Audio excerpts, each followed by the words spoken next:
Welcome to the Chico Creates podcast, where we interview artists, musicians, and makers here in Chico, California. I'm your host, Kira Barsodi, and with me today is Jonathan Greenfield. Jonathan is a photographer that specializes in working with pets of all shapes and sizes. He was born and raised in the Bay Area, but has called Chico his home since 2017. Welcome. Hi, Kira. Nice to be here. Yeah, great to have you. Super excited. Yeah.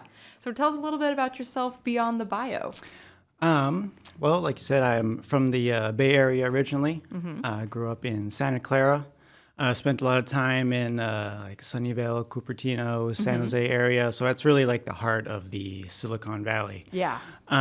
So, gosh, talk about growth. I grew up there in like the late 90s, early 2000s, right when everything was really booming in the in that area with all the tech stuff. And since we came out to Chico, it's been a like completely different pace of life. Yeah. Jives much better with my own lifestyle. Yeah, good. Like you do. Glad to hear that. Yeah. I feel like there's a lot of like interchange between the Bay Area and Chico. Seems like it. Yeah. Yeah, a lot of people move from the Bay Area out here, and seems like they got stuck for multiple reasons. I totally get it. Yeah, for sure. It's a great place to live. It is. Yeah. So you've lived here since 2017, and so kind of what brought you here and what's keeping you here? Well, my girlfriend at the time, now we're married. My wife is kind of still getting used to saying it. Yeah. But she was going here to Chico State. Okay. And as soon as I was done, I was studying at San Jose State. And as soon as I was done with my own studies, I made my way up here. Awesome. And like I said, we've loved it here ever since. Yeah, for sure. Do you have a favorite spot in town to hang out? Oh gosh, a bunch of spots. We probably spend the most time out with our little dog out at the lake in California Park. It's like a man-made lake, but it's really like a little mini nature preserve nowadays. It's a great place if you're into like bird watching. There's all kinds of little different critters there. We love seeing when the otters are out swimming around. They pop out of the water, and sometimes they have a little fish, and you can see them munching on them. That's not the kind of thing you'd see every day in the Bay Area, that's for sure. Yeah. And we've seen bald eagles out there flying around. I don't think they've been nesting out there, but every once in a while we'll just see them kind of soaring around, and it's always kind of exciting. Yeah, they're definitely making a comeback. Yeah. Other than that, there's all kinds of places around town. Particularly when it comes to photography, it kind of rotates with the seasons. Chico's a great place to kind of experience the four different seasons. Yeah. I mean, with summer obviously being 6 months of the year, but a major one here. Yeah. But even just 3 hours away in the Bay Area, I felt like I did not have as much of that real defined seasonality, which is great here, and it's great for taking photos. Yeah, for sure. And you've got, the mountains are really close, so you can feel like a real winter, just like 20 minutes up the road. And just escape the heat a little bit in the summer too. Can try. Yes, yeah, for sure.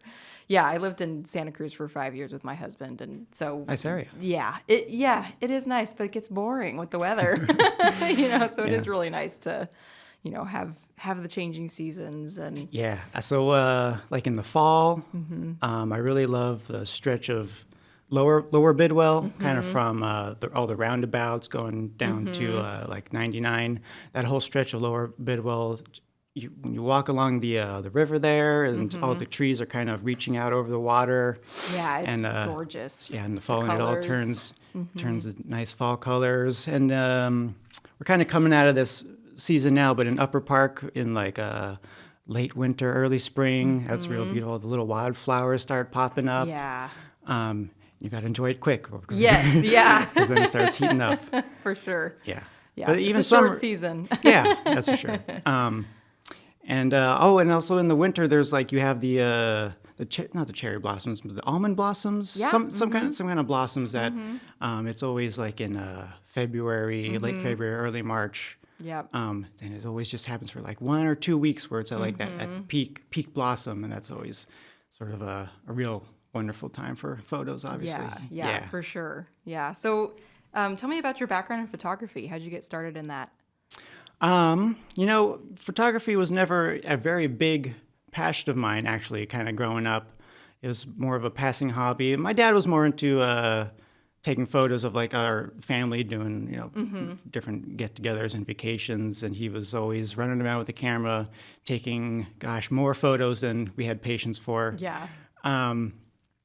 So he would kind of point out to me things at a young age, like if he ever wanted me to take a photo, so he could be in a picture for once. Right. Basic things like, don't chop off people's feet or don't chop off the top of people's heads when you're taking photos. Good basic framing techniques. Yeah, just all the real basic stuff. It wasn't until I moved here and became more of a pet professional that I started to really dive into photography stuff more in the kind of the world of cameras and photography. Yeah. And cool. It's a big world. It is. Yeah. I've got some friends who are just getting into photography, and it feels bottomless, like many of these mediums. Oh gosh, yeah. If you're a real gearhead, photography is the hobby for you, because you jump down that rabbit hole and it doesn't stop. Yeah, for sure. Just about for whatever your budget range is, you can find gears to fill that niche. Yeah, totally. Well, yeah, and these days, we've all got amazing cameras in our pockets. Oh, sure, yeah. Gosh. I mean, I've got my main camera that I use for my photo shoots, and it's honestly kind of an older camera. It's probably around 10 years old by now. And the quality that I get straight out of my phone camera is just about the same. Now, the camera lenses, that's kind of where there's a lot more you can do with those. Gain that extra edge in photo quality, and you have much more artistic control over like how you want your photos to look. But gosh, for just running around every day, you can't beat the newest smartphone cameras. Yeah, they're pretty amazing, especially with the computational stuff and as AI gets more integrated into our devices, it's only going to get better. Yeah. No, it makes you think of your dad running, like if he had a smartphone. Oh gosh, completely different. Some of my earliest memories of like going to my like brothers and sisters like graduations and stuff. My dad would have one of those big like shoulder mounted cameras where people would think that he's like part of one of the news crew. They'd be like, jumping in the background trying to get on the news. And that was just our family camera. Yeah, I love it. Yeah. So what led you into pet photography specifically? Well, pets have always been my real main passion in life. Growing up, we had all kinds of pets in the house. We had a couple big snakes, awesome red-tailed boa constrictors. Yep. I had a couple of those too. Oh, nice. Yeah. When we got them, they were small enough to kind of fit in my palm of my hand. And towards the end of their life, they were just about as long as our family minivan. Yep. So they got pretty big. And that was always kind of like a thing with my family. When we'd bring any of our friends over, if my sister brought her high school boyfriend over, that kind of thing. Well, let's see how they do with the snakes. Yeah, that's like the test. Yeah, drape a big snake over them and see how they react. Yeah. But we had also different species of lizards, like bearded dragons. We were breeding bearded dragons for a while. Oh, cool. We had a sulcata tortoise, where same thing. We got it is like you can fit in the palm of your hand. But gosh, those things get big. Yeah. It didn't take too long for us to eventually rehome it. We had a neighbor down the street who had a much bigger yard than we did. Yeah. And they ended up getting a sulcata tortoise of their own, so they could kind of have like cool. a companion. Little buddies, yeah. Yeah, and they really kind of transformed this back area of their yard to make it a nice Tortoise little living safe. area. Yeah, that's cool. And then of course we had our family cat, which growing up, our cat was more than just a pet to me. It was almost like another brother. And just that from the early age, my passion for pets has just grown and grown and grown. Yeah, for sure. Yeah. No, I also grew up with a zoo at the house, Oh, yeah. we had all the snakes and lizards and the birds and the rats and, we had an iguana at one point, and then dogs and cats, of course, too. Oh, cool. So. I love pet rats. They're amazing. A lot of people kind of look down on them, I feel, sometimes. Yeah. And I understand if you're out somewhere in public and a rat or a little mouse skitters out, you can catch you by surprise. But whenever I had the chance to take care of like a pet rat, gosh, they're so intelligent and they have their little personalities. Yeah, and they're very cute and they're very tidy. Yeah, they have a distinct smell, but they're pretty clean little You get used to animals, it. you know? Yeah, you do. Yeah. Yeah, I love rats. Yeah. And so once I moved here to Chico, I got a job at Sitter for Your Critters, a kind of a small business here in town, do pet sitting and dog walking. And that is really where I became a pet professional. Right. Taking it from just sort of growing up, I took care of people's like neighbors' pets here and there, just kind of nothing real official. But kind of taking that to the next level once I moved here and kind of treating it more than just a job. I just really fell in love, and it's been a great job to have to really fall in love with the city. Because if I had, when I first moved here, I was mostly applying for jobs at like restaurants and stuff like that. Where if I had a commute where I just kind of drive from A to B, home to work, I would pretty much just be familiar with that route. That route. My now wife and I, we don't go out a whole lot. So with Sitter for Your Critters, I got to drive all around the city, see all kinds of different neighborhoods. I get to go right into people's homes. So it's really given me like a intimate, almost like behind the scenes look at what it was like for people living in Chico. Yeah. And so really rapidly, I kind of started to feel like this place could be a home for myself and for Katie, that's my wife. And like I said, we've just been, we've been stuck here ever since. Yeah. Stuck in the lovely Chico vortex. Yeah, that's awesome. I was a house cleaner briefly for like a couple of months in Santa Cruz, and that was an awesome way to get to know the area. Sure, My husband just commuted back and forth to school, but I like knew where all the neighborhoods were, and and it was really fun to get to like go into the fancy houses too. Doing cleaning. So yeah, we get a pretty wide range of different houses we'll go into. Everything from like shared apartments around around the college, all the way up to the real fancy swanky homes up in Canyon Oaks. Right. So we've got the full range of clients. Chico life. But the common thread between all of them is that everybody loves their pets. Absolutely. Yeah. And pets are so important. They're such that was something that drove me crazy about Santa Cruz in particular, is it really felt like there was a very strong divide between renters and owners and who could even have pets. And I won't go so as far as to say that pets are right, but I really do appreciate the emotional support animal, workarounds in order to have pets, because they really do provide a lot of that emotional support, and definitely. Having something to take care of outside of yourself, and the unconditional love they give you. And they pets, whether it's a snake or a cat, they can do a lot to enhance your life. For sure. There's nothing quite like having a tough day at work and then coming home to your dog or cat or whatever your pet is and just getting that unconditional love and kind of, there's no better way to really decompress at the end of the day than having a cat on your lap. Yeah, absolutely. Yes. It's been scientifically proven that petting your animal reduces stress. Well, that's true. Yeah. And petting them reduces their stress as well. Yeah. It's a symbiotic relationship. Yeah, for sure. Do you have any rituals or routines when going into a pet photography shoot? Not too much creative wise.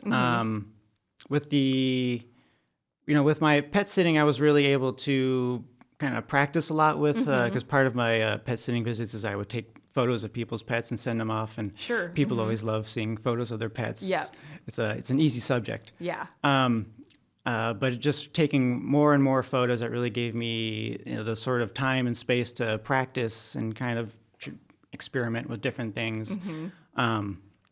And now that I do it a little more professionally, I have my own separate pet photography business. The only real sticking point in my process is that we schedule an in-person consultation. That gives me a chance to start building my relationship with the pet and also with the owner. The sort of secret sauce to my workflow is really making some kind of bond with the pet first. I believe that happy pets equals happy people. So if I focus on the pets, and the people can see my passion for pets when they see how I interact with them. I think it's sort of a classic story of people bringing their new boyfriend or girlfriend home and seeing how the pet reacts to them, and that's the big litmus test. Yeah. So I've got all kinds of experience working with all kinds of pets of different shapes and sizes, and even dogs that the owners might call crazy, or a little more difficult, even skittish cats. I get people all the time who are like, little Fluffy loves us, the owners, but it takes a long time for them to warm up to strangers. Yeah. And that's sort of my secret ability, is to kind of come in and establish some kind of connection with the dog or cat or whatever pretty quickly. It's almost sort of, for some of the owners, it almost seems like a magic trick by the time I'm done. And then during that in-person consultation, I dig into more of the background of what makes that pet special to those people. Everybody's bond with their pet is totally unique. Whether I get all kinds of stories. Sometimes it brings a tear to your eye for some of people's backstories of how they adopted their pet or how their pets adopted them. Right. And that's kind of getting at the heart of the relationship between the owner and the pet, and then trying to translate that as much as I can into the photos. That is really what is sort of the magic behind the pet photography. Even if my photos don't always end up like technically perfect, it might be slightly out of focus, or maybe the crop isn't as perfect as I would have hoped. Yeah, it is hard to get animals to stand still. But when I show the photos to the people, they don't see any of those technical imperfections. They just see their lovely pet, or they see the smile on their face as they're gazing lovingly down at their pet, and that's what they see in the photos, and that's what really matters to them. Yeah, that's cool. And so, on a day-to-day basis, what does your creative practice look like? Like I mentioned, I probably keep most busy with the pet sitting and dog walking, and that gives me a chance to not only practice my photography, but it gets me out to different parts of the city that I wouldn't ever get to see. Yeah, which is great for like scouting different locations. Oh, yeah. When out walking dogs, I found all kinds of little sort of secret spots along, like, especially in Lower Bidwell, around like 5 Mile. There's all kinds of spots you can kind of tuck yourself away, crawl and get into some of the like little wildlife paths that are off the main walking path, but you can kind of see where like the deer and stuff. And finding those little spots, that's kind of that's always fun. It's like a little treasure hunt. And just seeing also just the different neighborhood parks, spots that you might not immediately think that could be good for photos. You find the right spot and you can find magic. And also conversely, there's spots where I thought in town where I would really love to take photos there, and then once I actually got out there and kind of started playing around with things, I was like, maybe this isn't the right spot. It kind of that's sort of my day-to-day process, just kind of going around and seeing what works, seeing what doesn't. Yeah, cool. And what's the best part about being an artist or a photographer in Chico?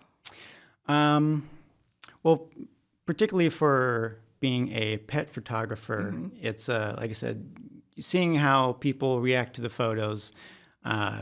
That's kind of what keeps me going, and it's I never get tired of it. Even if I have a tough day at work, if I snap a couple good pet photos, it's like, it was all worth it. And Chico is a great place for pet owners. It's a great place for dog owners in particular, with all the different places in town. But even if you're not a pet owner, I found we've got so many different rescue organizations here in Chico. And people, it's just a great community for that kind of stuff. Yeah. And we've even got a couple of stables, and that's right. It's not quite an official zoo, but Kirshner's pretty cool too. I still haven't. That's been on my to-do list to get out there and check it out. I haven't gotten out there yet. Yeah. It's definitely a unique experience. Because it's a rescue, they have a lot of special needs animals. So it's kind of sad too. You're like, this poor blind tiger or whatever, but they're there because they can't survive in the wild. So, but you also get a really up close and personal, interaction with them. So, that's a cool spot. Yeah, I'll have to check it out. Yeah, it's worth checking out for sure. Yeah. But I've really fallen in love with some of the organizations around here. I partner with Chico Animal Shelter quite a bit. I really like the work they're doing over at Chico Cat Coalition. Yeah. There's also like neighborhood cat advocates. They also do really great work, especially with the trapping and spaying and neutering, all that kind of stuff. That's all important. Yep, so important. And it's you can find in Chico plenty of people who are very passionate about it, about that stuff. It's great. Yeah. Our neighborhood, we're kind of outside of like Chapmantown proper, and there's just cats everywhere, and I love it. Sure. But also it's like there's more cats every year. It's like we need to be spaying and neutering. Yeah, that's for sure. And it's it's a shame all the shelters are pretty full. During COVID, we had that nice wave of everybody adopting pets, and all the shelters everyone's were home and can take care of new kittens and puppies and everything. Yeah. But now we've kind of swung back the other way with, unfortunately, some people who have not been able to, who for Maintain whatever that. have decided not to keep their pets that they adopted. They Yeah. will just let them loose or whatever. Yeah. And so the shelters have filled right back up, and they need as much help as they can get. Yeah. Yeah, which is a good lead into your Chico Pets Calendar that's right. fundraiser. Yeah. Yeah, the Chico Pets Calendar. That's it wasn't. I gotta be upfront. It wasn't my idea originally. It's Jessica Wasick's out in Pittsburgh. I'm part of a pet photography online group, and it was cool. It was her idea. She's the one who kind of ran through this pet calendar process a few times, a few years, kind of perfecting it before she brought it to our pet photography online group. And through that, she's really been able to raise a lot of money for animal shelters. I think just last year alone, all the different pet photographers with their various pet calendars raised over $300,000 for their that's local amazing. shelters. Yeah. And last year, Chico raised $10,000, a little That's over great. $10,000 for the Chico Animal Shelter. So we're doing our part. Yeah, that's amazing. Yeah. Yeah. And there's a contest involved in that too, right? Yeah, so it's sort of a two-part thing. There's the calendar itself, and for the pets to get into the calendar, they have to enter into the pet photo contest. So that's what we've got going on right now. It usually starts in April and goes until May. I run mine about 6 weeks. The great thing about the pet photo calendar is that it's very flexible. You can kind of change the way you build it. But I run mine for 6 weeks, generally from National Pet Day to National Rescue Dog Day, I believe. Perfect little bookends. Yeah, that's right. Yeah. And I set it up so each week there's a different prize that people can win. And you were one of the lovely sponsors last year with your custom pet portraits, which was a hit, by the way. The lady who when I was taking her pet's photos, she was ranting and raving about her custom pet portrait. Awesome. But yeah, so there's this pet photo contest. People vote for their favorite pets through the website. And at the end of the photo contest, the top pets get a professional photo session, and then those photos go into the subsequent pet photo calendar. And then for the entries into getting into the photo contest, it's like $1 per vote as you vote for your favorite pets. And then later on with all the sales for the pet calendars, all of that goes straight to the Chico Animal Shelter. They use it for their medical fund. Oh, awesome. Yeah. That's great. That's super cool. Yeah, we've got to do every little bit helps. Yeah, absolutely. And gosh, with the medical fund, $10,000 can sound like a lot, but it can go like that real fast. Yeah. Especially with Chico Animal Shelter, they also do all the animal intake for the city.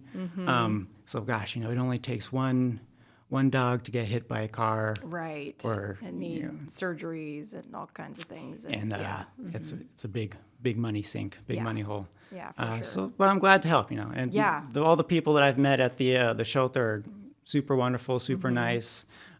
They're all very appreciative of the calendar and the fundraiser, and I'm happy to do my part. Yeah, for sure. Yeah. Oh, one other place I wanted to shout out is the Cat Cafe. I forget what it's called. Oh yeah, I think it's just called Chico Cat Cafe now. Okay. Yeah.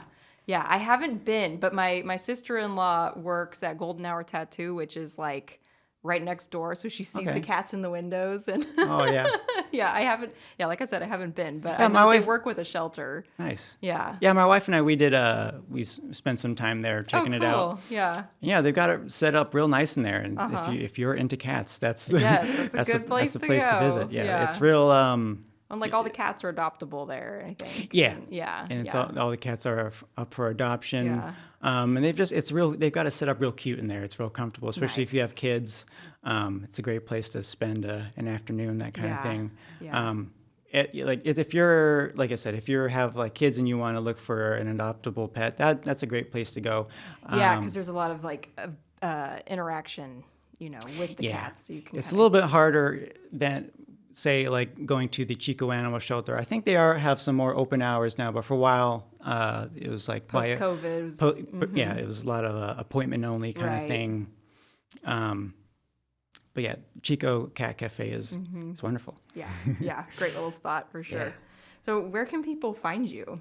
Either online or in person? Yeah, I'm on Instagram and Facebook at Greenfield Pet Photography. If you're a Sitter for Your Critters client, there's a good chance I've taken care of your pets. And you can find me, anywhere there, and through the Chico Animal Shelter through their social media as well. We're always sharing each other's posts and whatnot. Awesome. Yeah. Yeah. That's great. And the Walk Woof Wag event? Yeah, Walk That's Woof in Wag. November, right? That's every October. I believe it's October, always okay. the last Saturday of October. Okay. That's a little more dog centric, Yeah, and that's I'm always, you can usually find me there as well. I wasn't there last year. I was visiting family, but I did the event photography the previous Awesome. 2 years. That's always a lot of fun. That's Yeah. seeing all the dogs get together, and I'm always surprised how well behaved a lot of the dogs are. You think it could be a little iffy, but people seem pretty smart. They know their pets. Right. They like- know if they shouldn't be bringing their dog out. Yeah, like unfortunately, Generally. our little dog, he's a crazy dog. Yes, yeah. He wouldn't do too well in a situation like that around all those strange people and strange dogs.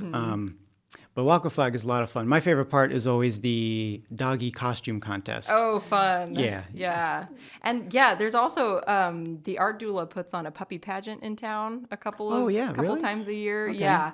I did pet portraits at one. I think it was last October, maybe. Well, was that at maybe at like It was at the Winchester barn? Goose. Oh, okay. And then there was one more recently at the barn in Marion Okay, Park. yeah. Yeah. So yeah, Chico obviously has lots and lots. There is of no shortage of pet events and themes. things, yeah. Chico's the place to be if you're a pet lover. Yeah. that's for sure. Yeah. Yeah. I was meaning to ask you, do you have any yeah. pets yourself? I do. Yes, I've got 2 cats. Okay, very nice. We adopted them while we were living in Virginia. We've had them for 5 years now, I believe. Oh wow, did you drive with them out here? Yeah. boy. So we, I wanted a black cat. So I found some on like Pet Finder, and one of them was at like Petco or PetSmart or wherever. So we went and saw the black cats, and then one of them we didn't realize had a sister. They were a bonded pair, and okay. my husband really liked his sister. And we're like, well, we'll look at both of them, and it was just like love at first sight. Like my little black cat ran straight to me and started like rubbing his face all over my face, like they do. There you go. And then that's all it takes. Yep, yeah. And I was like, well, I guess we're taking 2 cats home, which is the way to do it. I mean, Well, especially if they're already a bonded pair. pair, yeah. You've got to. oh yeah, yeah. And their cats are better in multiples, in my opinion. Yeah. Well, it can depend. I've definitely met my share of sassy cats who that prefer are a single their independence. Single cat house. Yeah. Yeah. But I always love seeing cats when they like kind of sleep together and you see them all kind of like in their little cat bundle. Yes, yeah. It's always cute. Yeah, they're so cute. Yeah. Did your cats do pretty good in the car ride out here? Were they doing that So, like crazy meow kind of sound the whole time? Yeah. So Oh, that's fun. So William Blake, who's my black cat, he did not enjoy the car ride. He's kind of a scaredy cat, doesn't like new things, and he just slept the whole time, basically, to cope with the cross-country travel. And then his sister, who's named Nobody, she was like super into it. She was like up on top of the crate. She kept trying to crawl into my husband's lap as he was driving. Like every time we went through the drive-thru for food, she was like sticking her head out the window. Like she's fearless. So she's like kind of an opposite of her brother. But they survived the trip. And they're happy to be California cats now. Nice, and they're also great older siblings to our baby. Oh, that's wonderful. They're really great with him. So yeah. Again, nobody tolerates him, and William Blake is a good little buddy to him. So love those names. Yeah. William Blake and Nobody. Those are, I've met a lot of pets, and I've met some, come across some funny names. Those will probably go up on the list. Yep. And they suit them perfectly. That's great. Yeah. Well, awesome. Well, thank you so much for taking the time and sharing your story. Thank you for having me over. Yeah, absolutely. And we will see you around town. Bye. You only call me when you're lonely, darling, when you're wanting something to change. If you love what we're doing with the show, please consider becoming a supporter for as little as $5 a month. And if nothing else, subscribing and leaving us a review on your favorite podcast player is always very much appreciated and will help other people find us and the stories we share. You can find Chico Creates on Instagram at chico.creates. Thank you for listening and being part of our community.